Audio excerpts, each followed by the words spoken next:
decision, because this has been one incredible morning. You used a long list of adjectives to explain the hype of this morning's action, and you're right, it's been intense, incredible, riveting, insane, all very applicable words to use. The magic of what has unfolded on Safari this morning.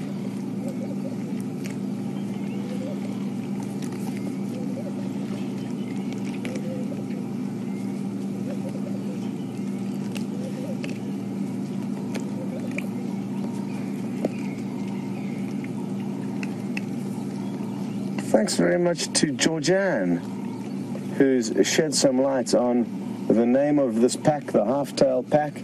And one of the alpha males did only have half a tail, and apparently even his ears were chewed about halfway down. And thank you very much for that information.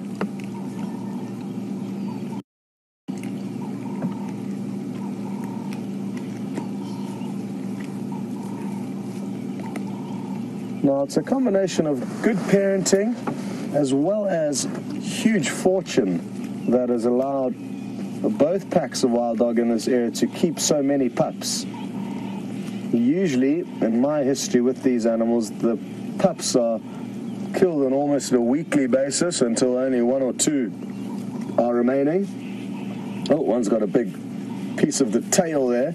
You get it. That's it.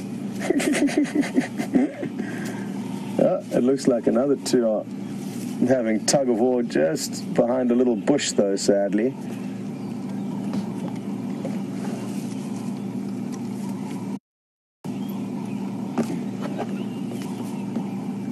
And as I mentioned earlier, the adults probably went back to collect these pups, who kind of hang behind the adults for now. And I guess that'll help answer Chris Rogue's question as to whether or not they are hunting just yet. And not quite. They aren't there yet, but I'm sure in the near future they will start to contribute. Look at how cute this is. Contribute to the hunting. But for now, they're kind of just hanging behind the scenes. And I guess you would have seen that initial shots of all of the pups running away from the frenzy that was the adults attacking their hyena. It gives them, they're not quite ready to get their paws dirty yet. Bearing in mind they are about half the size of the adults, so they've got a lot more growing to do, and it's remarkable how young they are when they do start running with the pack. Only about 3 months old, they'll leave their den, and that's why there's such a high mortality rate of young wild dog.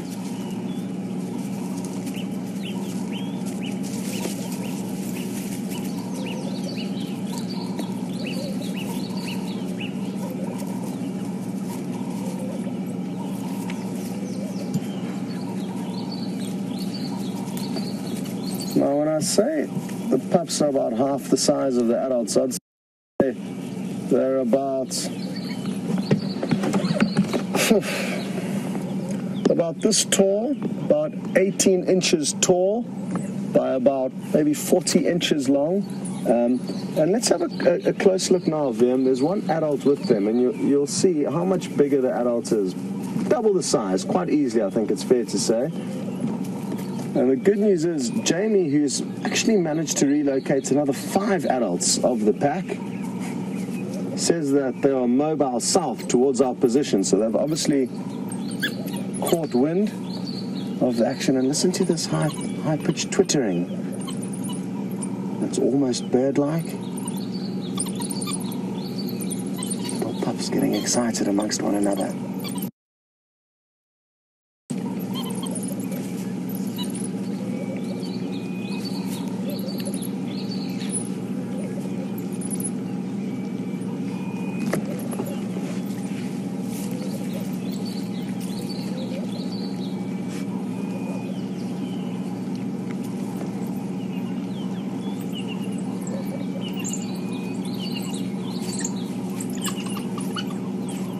Good observation from Georgianne in Illinois. She says the adults don't look too full-bellied. And you're right, they don't look extremely full-bellied, and that's because they are clever, and they are unlike lions and leopards who have a less successful hunting method or strategies at any possible opportunity. Wild dog, on the other hand, because they are so successful, oh, this one's covered in blood, because they are so successful, they would rather feed to a point of comfort and that way be able to hunt again maybe this afternoon or early tomorrow morning without having this massive belly that will slow them down and prevent them covering huge distances.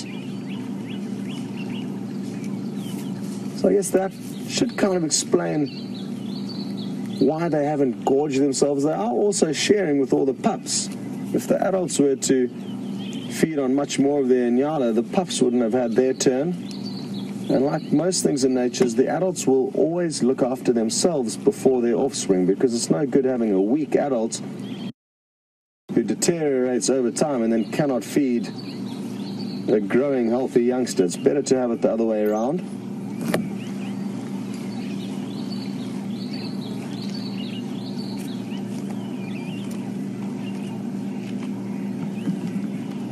Another big difference between wild dog and lion is just being pointed out to us by Bob. Thank you, Bob. And that is that they are so well-mannered.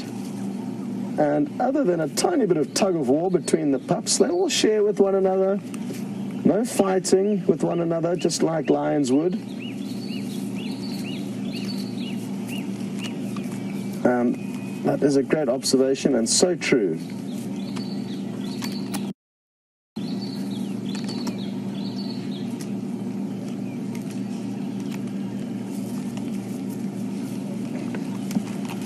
Good morning to Auntie Lynn, and thank you for your question, because it's a good one, and also on the topic of wild dogs' method of feeding. Hello. What have you come to see here? Lifting up its head, possibly it can smell something. This is one of the adults.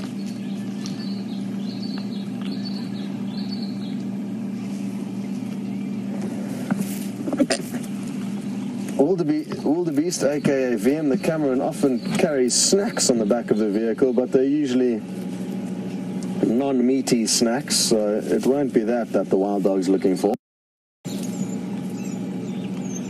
Anyway, Auntie Lynn has just asked whether or not they will... Oh, I think the other adults are arriving. That's why the pups have got up. Yes, I can see 5 adults arriving through very thick bush. Now listen to this commotion as they greet one another. I'm hoping they are going to come right into frame here. They should come closer. Yeah, some of the adults have just got the carcass, some of the adults that haven't fed yet.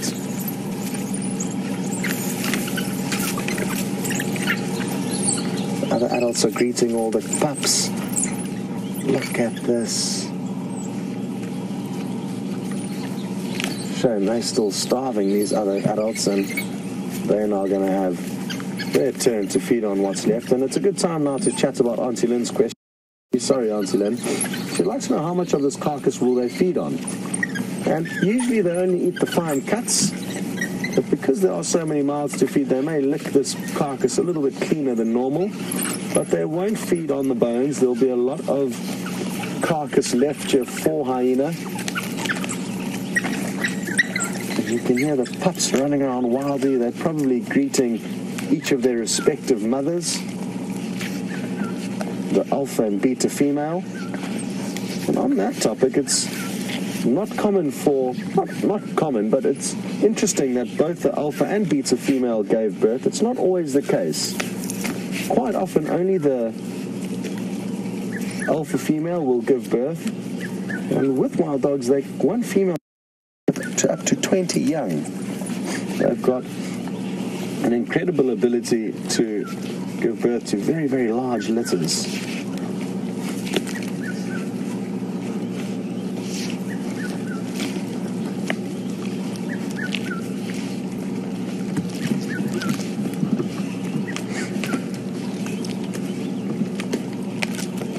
Another good question from Barbara. Now, on the topic of weaning and when would these pups be weaned. Well, they start running with the pack from 3 months, and from that period they would have already been feeding on meat from about a month of age.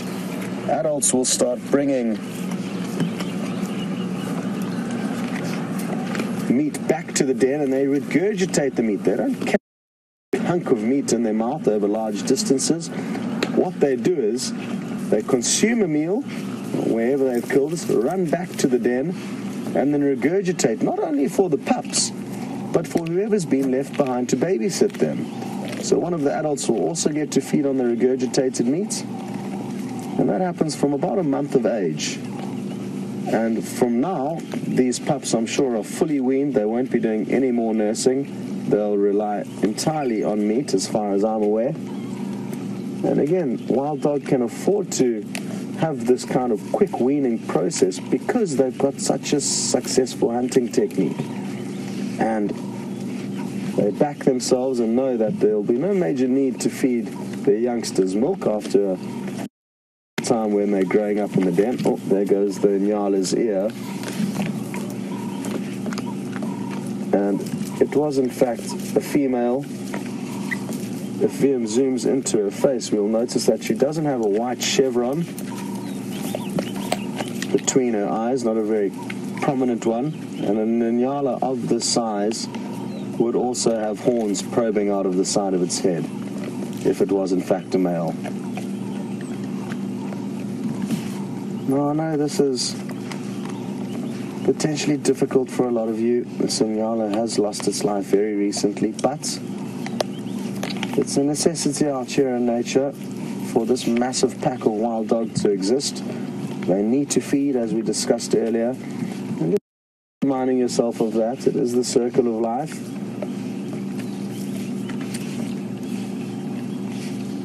And the great news is about nature is that nothing goes to waste. Unlike human society where there's just so much waste in our lives. Oh, play nicely. And nothing here will go to waste. The wild dogs are clearly feeding on as much of this carcass as they can possibly do. And whatever they can't finish, the hyena will come and snack on. Whatever the hyena can't finish, other decomposers will come in.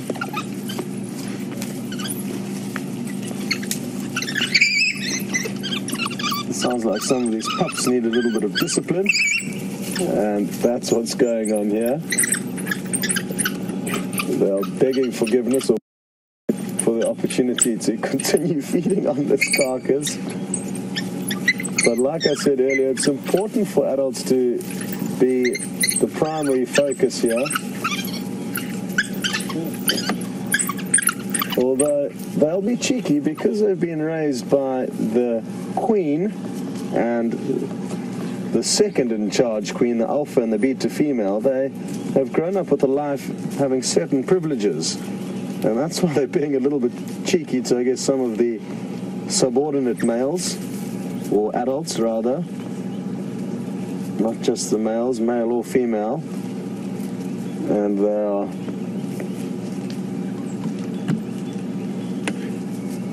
certainly using their hierarchy that they've been born into to establish a good spot on this kill.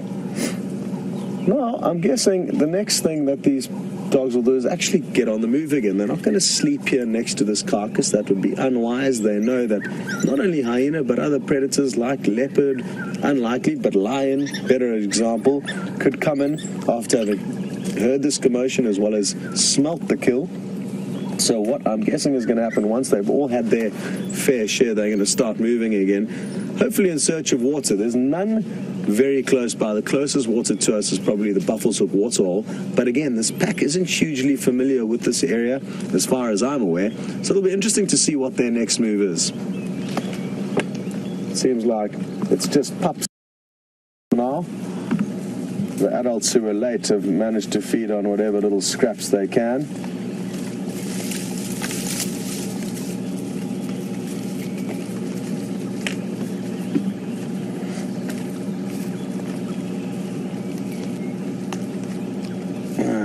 Paul's just sent through a reminder saying, remember the impala that was chased into the Buffalo's Hook waterhole this time last year. It's a good reminder. Thanks, Paul. And I'm not sure whether it was by the same pack, another inquisitive little pup here coming to check us out. And it is quite common for wild dog's prey to flee into water, and then the wild dog some of the times get lucky, and the prey will get so tired of swimming around they will eventually, rather than drowning, face the wild dogs head on. Or they may get lucky and make it to an island in any kind of a water source or stay in water too deep for the wild dogs to venture into. But not an uncommon sighting, and now that this pack and the other pack, the Investec pack, are spending more time on Djuma, it's something that we could well see.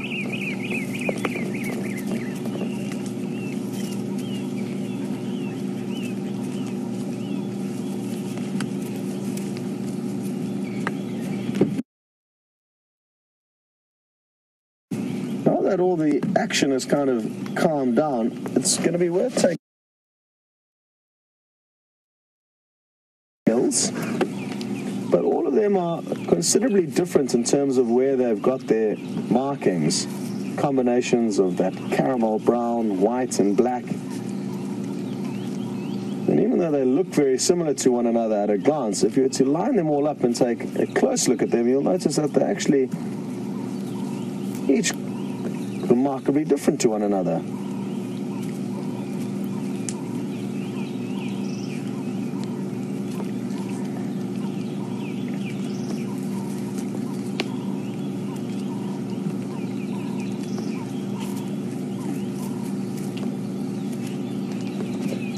And Judith and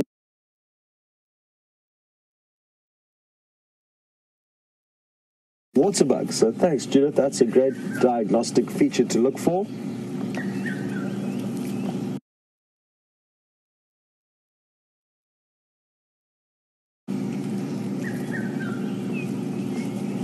Now, another name used for the African wild dog is the African painted wolf, and that's actually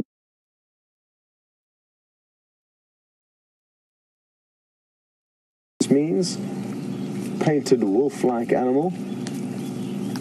And I know Brent, for example, loves to use that word or that term to describe them. And I guess now it's up to you guys to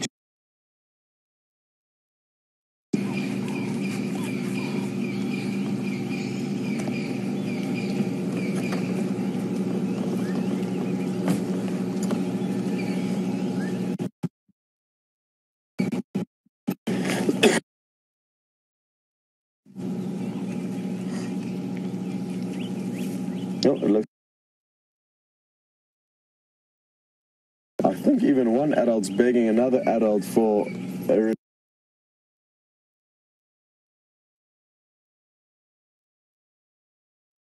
regurgitation just up ahead of us. It's going to be hard to see. It's so thick.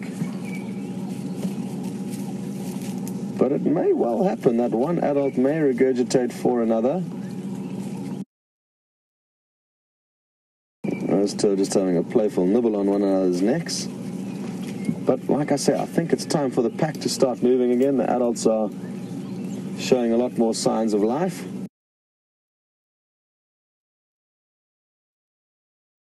And what will their next move be?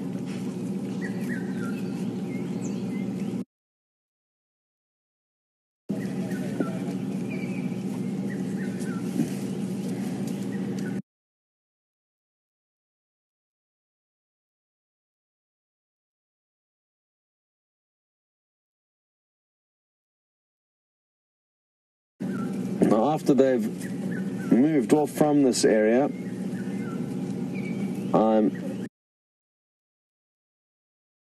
their list of things to do. Most certainly, they've been moving huge distances already this morning, a lot of running around, and now, after a big meal, nothing better than a little siesta. It's also beginning to heat up quite a lot, so that's certainly going to be the order of the day for not only the pups but also the adults. They spend the majority of the daylight hours asleep, and I'm guessing if best interest to try to stay with them. That way we will have this afternoon safari lined up and ready to go, almost guaranteed. Quite similar to lion, I guess, in that during the day they tend to not move too much, especially in summer. Leopard, on the other hand, will move even on the hottest of summer days, maybe not huge distances, but they are not inclined to sleep the whole day.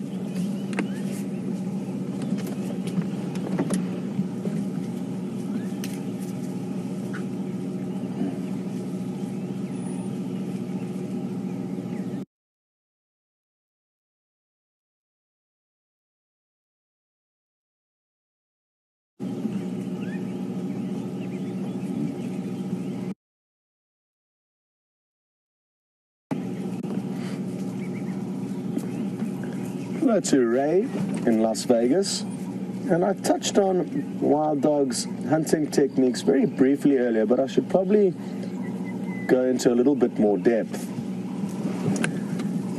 In this morning's hunt and the hunt of this Inyala, we'll use it as an example. There's about 10 adults in this pack, 5 of which were with Jamie. Not at the kill, that arrived afterwards. So 5 were not even remotely involved in bringing down this adult, which goes to show that once they start chasing a herd of animals, each individual dog may pick an individual prey. They won't necessarily hunt collectively, which is they take turns in chasing, and I think often people overanalyze predators' hunting techniques, whereas most of the time lion, leopard, wild dog, hyena, and cheetah, they see something, they lock targets, and they chase after it. People often overanalyze hunting techniques, in my opinion, and especially with wild dog. They're such fast animals, and their prey are so fast that they don't have time to coordinate to move, or this one chases that one, and I'll chase another one. You just chase the closest one to you, whichever one looks like it's the right size. Now, whichever wild dog was chasing this, even if it was just one, the Inyala in all likelihood got tired. They're not used to running large distances away from their predators. And once it did start to get tired,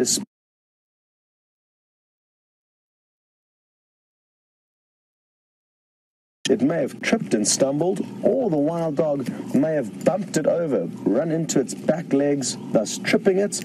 And once it does trip it and get it onto the ground, it'll use the incredibly sharp teeth to start tearing apart its body. Now, it wouldn't have been too long before, even if it was just one wild dog that managed to bring the Inyala down, it wouldn't have been too long before the other adults in the area caught wind of it and came in, and they each basically grab a limb and start tearing it apart.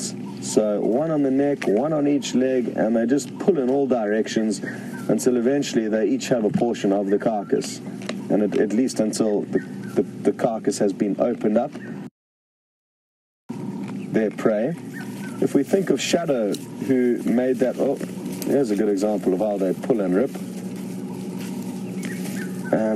If we think of Shadow, who made that impala kill a couple of weeks back,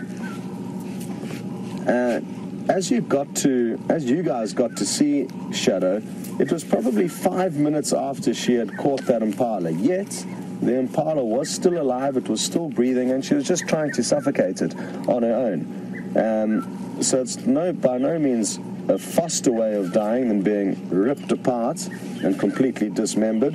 I'm not sure which I would prefer, but both are not ideal, I guess, one being more time-consuming than the other.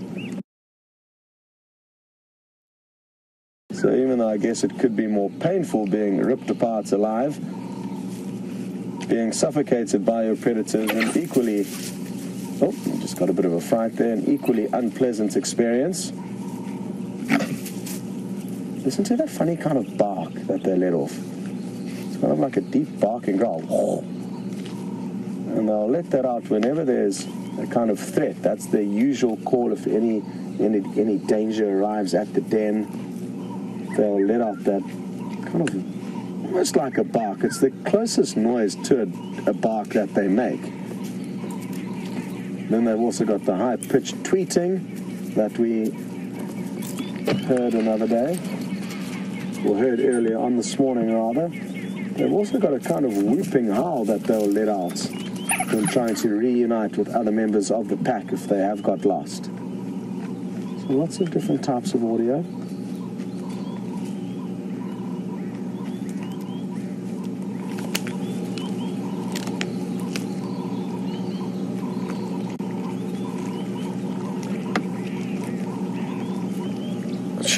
Not sure where most of the pack has disappeared to now.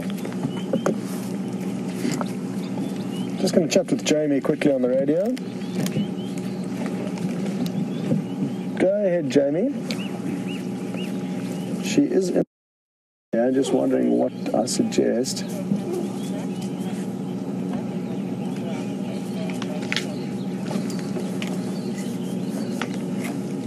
Jamie, I think they're going to move off from here, and already I can't see any of the pups. I'm not sure if some of them have already started heading north.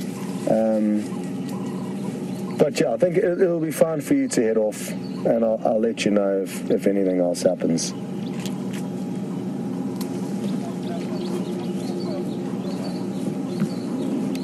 Copy, good idea, thanks. Jamie was just kindly offering to stick around in order to try and stay with the pack if they do move. I don't think they're going to be moving hugely quickly, so it might be best for her to go off. See what else is happening on Juma this morning.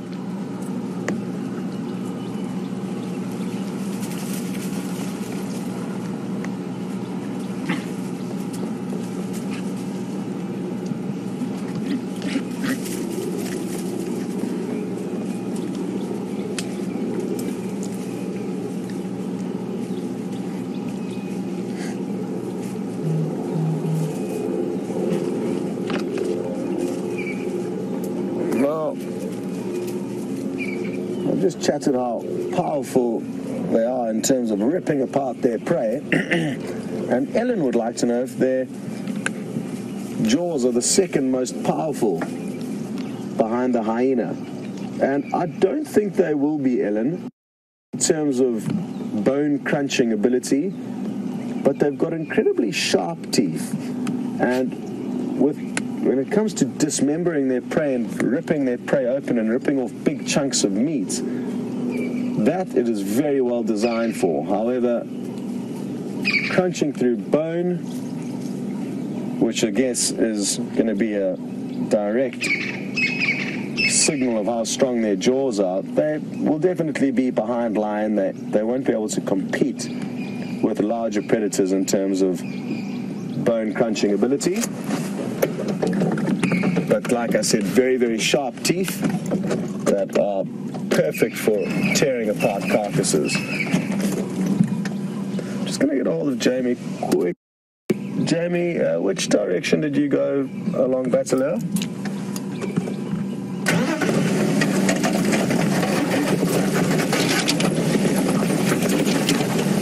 I'm just wondering if you headed up towards Drakensberg or down to the Mawati.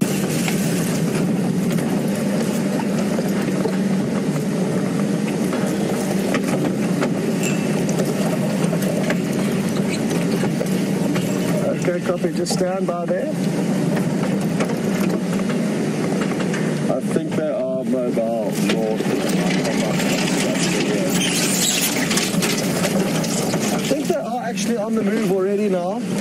So I've just told Jamie to stand by where she is. She's gone up a little bit further up the road. And there's a strong chance that they could pop onto this road if they carry on the direction that I last saw them moving in.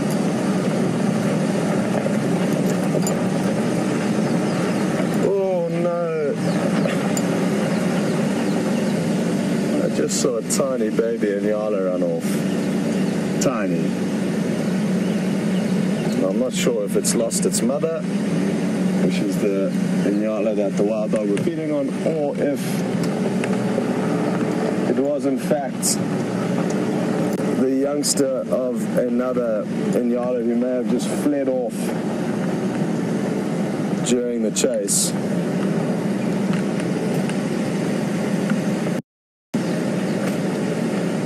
I initially thought it was a wild dog running off, but it was a very, very small Inyala.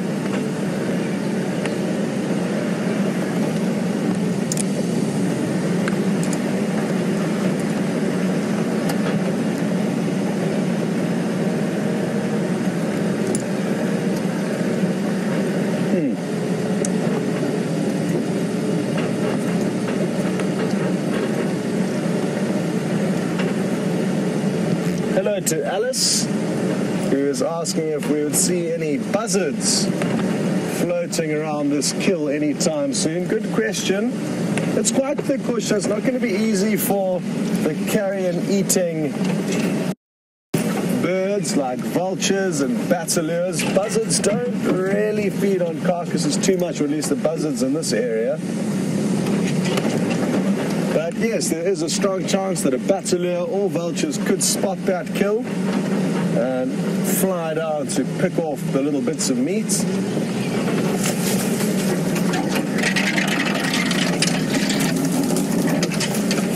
Just going to get on the radio with Jamie again and update her, but I've got no visual of these dogs.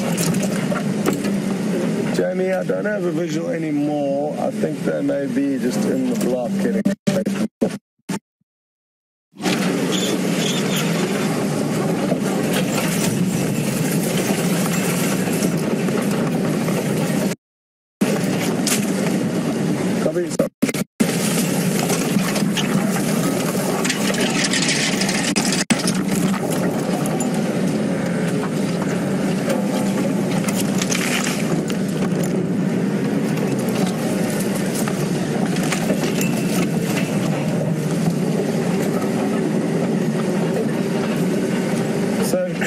Thick here. I'm not sure how long we should invest in searching for them through this thick area. It's going to be incredibly tricky going. And again, it just goes to show how fortunate we are that they managed to take down this Inyala right on the side of the road. It wasn't too hard for us to spot them.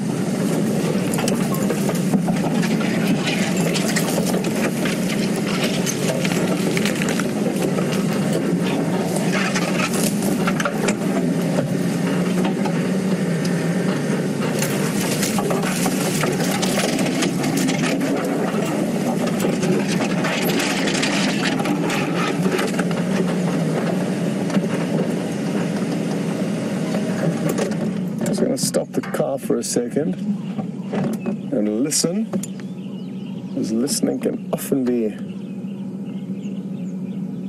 a great way to work out what's going on around you.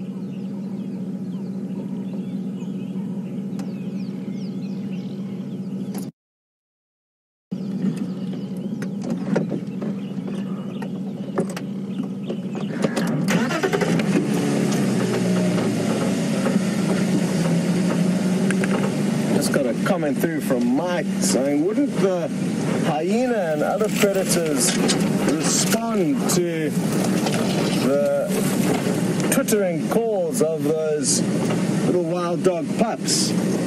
And certainly, Mike, it's a reality that the noise that the pups make will alert other predators into the area.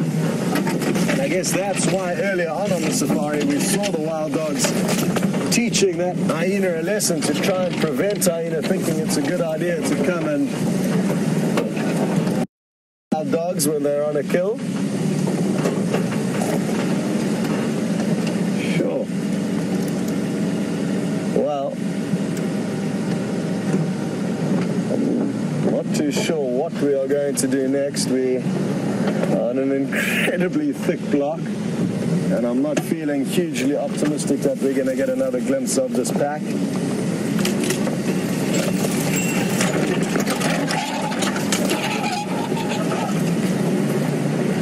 Let's just creep up a little bit further this way. Maybe maybe we'll get lucky. Failing that, we'll go and see what else is happening on Juma. This tree will pop up once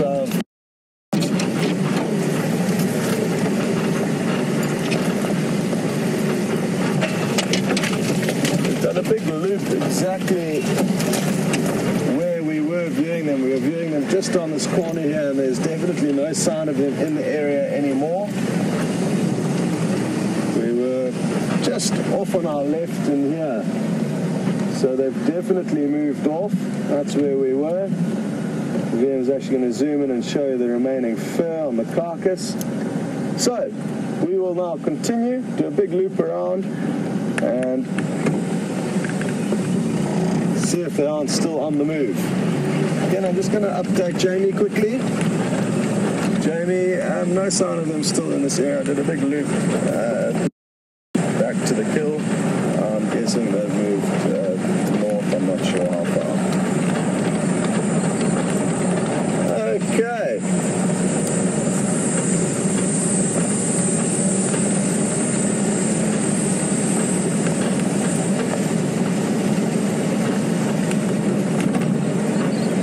Well, what could have happened is they may have slipped onto this road between Jamie and myself before I veered off just behind us there. So there's still a chance we'll find them. It would be really great to know where they're asleep, or where they do sleep.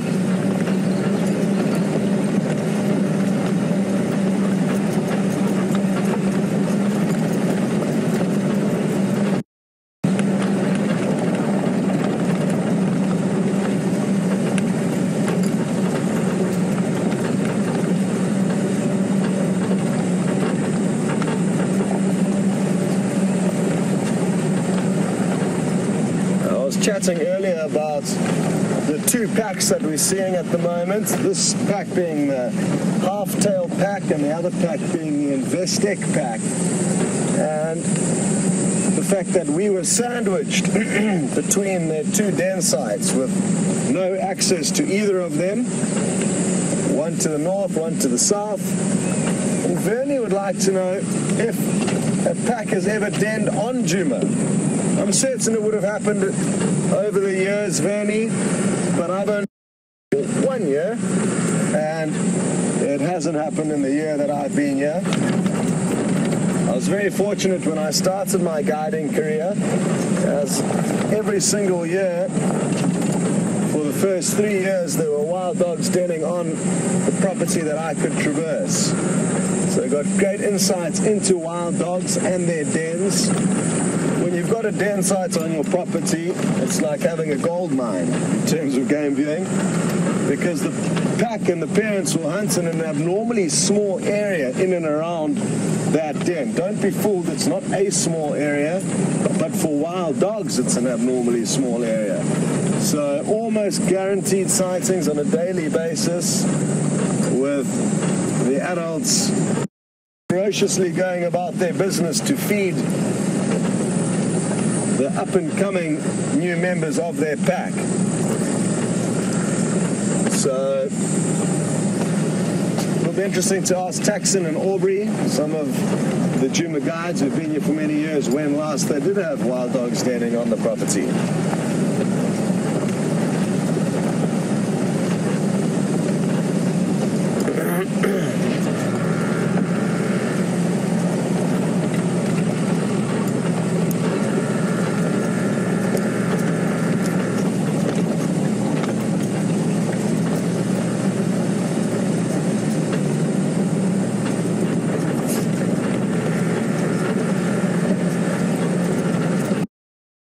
To Det in Germany, and welcome on board the Safari. Det's interested to know how big is the area that this pack roams around, and what would happen if this pack came across another pack. Well, like most predators, when they meet other packs or prides of their same species, they will usually fight, and wild dog are no difference. if this pack was to come across the Investec pack, I think the Investec pack would be in big trouble because it's 3 adults versus 10 adults in this pack. So let's hope that that doesn't happen, because it means that not only the adults, the 3 adults, but the pups of the Investec pack might be in for a rough time. So that covers the what will happen if packs bump into one another question. In terms of areas, it depends greatly on the individual pack, but they don't really have territories. They've got home ranges where they can cover many, many miles. Let's say 20 to 30 square miles would be a small home territory for a pack of wild dogs, and it wouldn't be unlikely for this pack to move right out of the Sabi Sands, which is 60,000 hectares in size, into the Kruger National Park and then return. So they aren't bound by strict territories, but more likely have huge home ranges. Now, I'm thinking of maybe getting Jamie to, let me just chat with Jamie quickly, just so we don't cover the same ground now. Because if Jamie is coming back towards us here, then I'm thinking I'm going to take Drakensberg Road straight up to Buffelshoek Dam, and she can just double check this area. Jamie, I'm thinking of continuing up Drakensberg towards Buffelshoek Dam, if you're coming back along Central.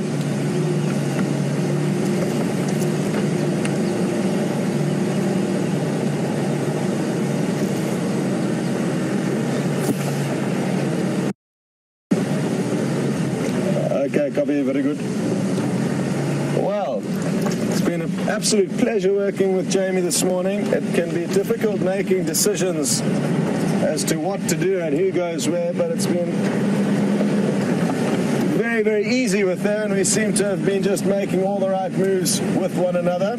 So she's going to come back along that road rather than us going back down. And she's trundling along very slowly in the hope that they're going to continue north and get another glimpse of them, and I'm going to head around on another road taking us to the waterhole closest to us.